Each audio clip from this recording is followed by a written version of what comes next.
തരുൺ മൂർത്തി സംവിധാനം ചെയ്ത് ലാലേട്ടൻ, ശോഭന എന്നിവർ പ്രധാന വേഷത്തിലെത്തിയ തുടരും ഏപ്രിൽ 25 ഇന്ന് റിലീസായിരിക്കുകയാണ്. 10 മണിക്കാണ് ആദ്യ ഷോ ആരംഭിച്ചത്. ഇപ്പോൾ ചിത്രത്തിന്റെ ആദ്യ പകുതി കഴിഞ്ഞിരിക്കുകയാണ്. എല്ലാ പ്രേക്ഷകരും വളരെ ആകാംക്ഷയോടെ കാത്തിരുന്ന തുടരും സിനിമയുടെ ആദ്യ പകുതിയുടെ റിപ്പോർട്ടുകൾ എല്ലായിടത്തു നിന്നും വന്നിരിക്കുകയാണ്. ഞാനും തുടരും കാണാൻ ആദ്യ ഷോയ്ക്ക് പത്തനംതിട്ടയിലുണ്ട്. എന്റെ അഭിപ്രായം പിന്നെ പറയാം. ഇപ്പോൾ പ്രേക്ഷകരിൽ നിന്നുള്ള അഭിപ്രായമാണ് പറയുന്നത്. തുടരും സിനിമയുടെ ആദ്യ പകുതി കണ്ടിറങ്ങിയ പ്രേക്ഷകർ എല്ലാവരും ഹാപ്പിയാണ്.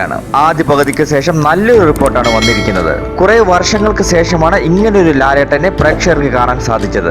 കൂടാതെ ലാലേട്ടൻ ശോഭന കോമ്പിനേഷൻ പെർഫെക്റ്റ് ആയിട്ടുണ്ട്. പത്തനംതിട്ട ജില്ലയിലെ റാന്നിയിൽ ജീവിക്കുന്ന ഒരു സാധാരണക്കാരനായ ടാക്സി ഡ്രൈവർ ഷൺമുഖന്റെ കുടുംബത്തിലൂടെയാണ് സിനിമയുടെ കഥ പറഞ്ഞു പോകുന്നത്. സുന്ദരമായ മേക്കിംഗ് ആണ് സിനിമയുടേത്. പ്രേക്ഷകർ കുറെ നാളായി കാണാൻ ആഗ്രഹിച്ച ഒരു ലാലേട്ടനെയാണ് തരുൺ മൂർത്തി എന്ന സംവിധായകൻ തുടരും സിനിമയിലൂടെ പ്രേക്ഷകർക്ക് സമ്മാനിച്ചിരിക്കുന്നത് എന്നാണ് ആദ്യ പകുതി കണ്ടിറങ്ങിയപ്പോൾ മനസ്സിലായത്. തരുൺ മൂർത്തിക്ക് ഒരു ഹാറ്റ്സ് ഓഫ്. തരുൺ മൂർത്തിക്ക് ഈ സിനിമയെക്കുറിച്ചുള്ള കോൺഫിഡൻസ് പക്ക ആയിരുന്നു എന്ന് സിനിമ കണ്ടപ്പോൾ മനസ്സിലായി. നല്ലൊരു തിരക്കഥയെ പെർഫെക്റ്റ് ആയി തന്നെ എടുത്തു വെച്ചിട്ടുണ്ട്. ചെറിയ ചെറിയ കോമഡിയും നല്ല സിറ്റുവേഷൻസും പാട്ടും എല്ലാം കൊണ്ട് കളർഫുൾ ആയ ആദ്യ പകുതിയാണ് കാണാൻ സാധിച്ചത്. കിടിലൻ ഇന്റർവെൽ ബ്ലോക്കാണ് കഴിഞ്ഞിരിക്കുന്നത്.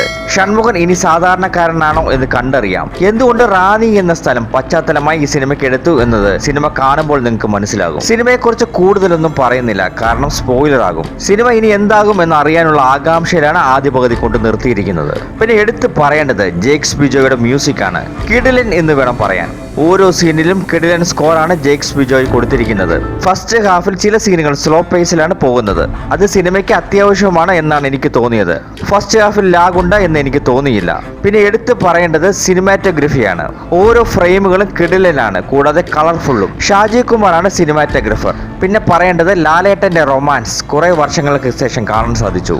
കൂടുതലൊന്നും പറയാൻ ടൈമില്ല. വിശദമായ റിവ്യൂ സിനിമ ഫുൾ കണ്ടിട്ട് പറയാം. എന്തായാലും തുടരും സിനിമയുടെ ആദ്യ പകുതി വിചാരിച്ചതിലും മുകളിലാണ്. ഈ റിവ്യൂ കാണുന്നവർ സിനിമയുടെ ടിക്കറ്റ് എടുത്തില്ല എങ്കിൽ ഇപ്പോൾ തന്നെ എടുത്തുകൊള്ളൂ. കാരണം സെക്കൻഡ് ഹാഫ് കൂടി കണ്ടു കഴിയുമ്പോൾ ടിക്കറ്റ് കിട്ടാൻ ബുദ്ധിമുട്ടും. അമ്മാതിരി ഇന്റർവൽ ബ്ലോക്കാണ് കഴിഞ്ഞിരിക്കുന്നത്.